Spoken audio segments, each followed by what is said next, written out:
Be careful, Nandu. ପଛପଟେ ଲଗେଇଦେବୁ ଗାଁ ଡୁ ବି careful ଲୋକଙ୍କୁ ବ୍ୟବହାର ଶିଖା କଳାକାରଙ୍କ ଅସଭ୍ୟ ବ୍ୟବହାର ଦେଖଉଛୁ ମହିଳା କଳାକାରଙ୍କ ଅସଭ୍ୟ ବ୍ୟବହାର ଦେଖଉଛୁ ଭିଲିଆନଙ୍କ ଅସଭ୍ୟ ବ୍ୟବହାର ଦେଖଉଛୁ କମେଡିଆନଙ୍କ ଅସଭ୍ୟ ବ୍ୟବହାର ଦେଖଉଛୁ ସାମ୍ବାଦିକ ପ୍ରତି ଅନ୍ୟାୟ କରିଛେ ଯଦି କି ତୋର ସାମ୍ବାଦିକ କ୍ଷମା ନ ମାଗେ ତାର ଜବାବ ଦିଆଯିବ ସେ ନାଣ୍ଡୁ ନା କଣ ଏତେ ଆସୁଛି ମୁଁ ସେ ଯଦି ସାମ୍ବାଦିକ ଆଣିକି ଗେଟ୍ ଆଉଟ୍ କରୁଛି ସେ ସାମ୍ବାଦିକ ମୋ ସାଥିରେ ଯିବେ ମୁଁ ତାକୁ ଗେଟ୍ ଆଉଟ୍ କରିବି ବ୍ୟବହାର ଶିଖ ନାଣ୍ଡୁ ବ୍ୟବହାର ଶିଖ ସାମ୍ବାଦିକ ମାନେ ପାଠଶାଠ ପଢିକି କେତେ କଷ୍ଟ କରି ତଥ୍ୟ ସଂଗ୍ରହ କରି ଲୋକଲୋଚନକୁ ଆଣୁଛନ୍ତି ସରକାରଙ୍କ ଦୃଷ୍ଟିକି ଆଣୁଛନ୍ତି ସବୁ ବିଭାଗ ଦୃଷ୍ଟିକି ଆଣୁଛନ୍ତି ସମାଧାନ ହଉଛି ତାଙ୍କୁ ଗେଟ୍ ଆଉଟ୍ କରିବୁ କୋଉ ର୍ୟାଙ୍କର ଲୋକ ତମେ ଦିଟଙ୍କିଆ ଗୁଣ୍ଡା ପଇସା ନାଣ୍ଡୁ ଏମିତି ପଇସା ତୁ ନେଲା ବାଲା ବି କେୟାରଫୁଲ ନାଣ୍ଡୁ ପଛପଟେ ଲଗେଇଦେବୁ ଗାଁ ଡୁ ବି କେୟାରଫୁଲ ଲୋକଙ୍କୁ ବ୍ୟବହାର ଶିଖା କଳାକାରଙ୍କ ଅସଭ୍ୟ ବ୍ୟବହାର ଦେଖଉଛୁ ମହିଳା କଳାକାରଙ୍କ ଅସଭ୍ୟ ବ୍ୟବହାର ଦେଖଉଛୁ ଭିଲିଆନଙ୍କ ଅସଭ୍ୟ ବ୍ୟବହାର ଦେଖଉଛୁ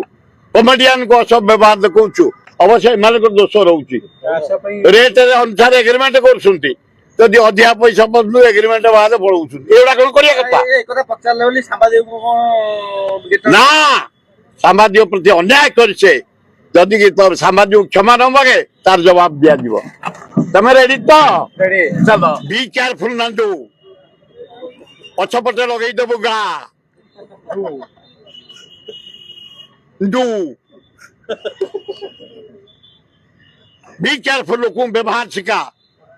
କଳାକାରଙ୍କ ଅସଭ୍ୟ ବ୍ୟବହାର ଦେଖଉଛୁ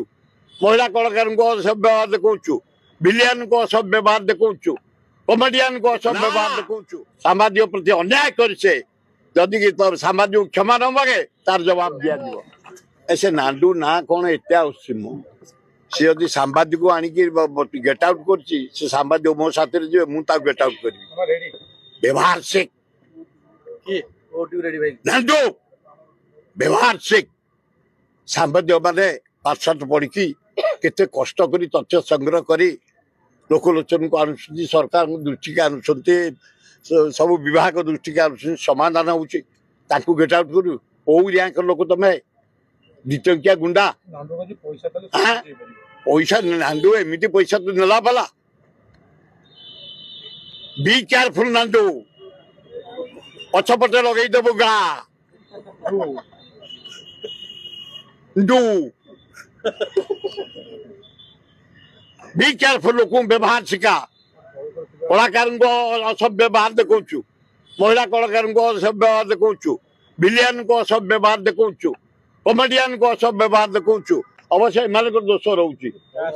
ରେଟ୍ ଅନୁସାରେ ଏଗ୍ରିମେଣ୍ଟ କରୁଛନ୍ତି ଯଦି ଅଧିକା ପଇସା ବଦଲୁ ଏଗ୍ରିମେଣ୍ଟ ବାହାରେ ପଳଉଛନ୍ତି ଏଗୁଡା କଣ କରିବା କଥା ନା ସାମ୍ବାଦିକ ପ୍ରତି ଅନ୍ୟାୟ କରିଛେ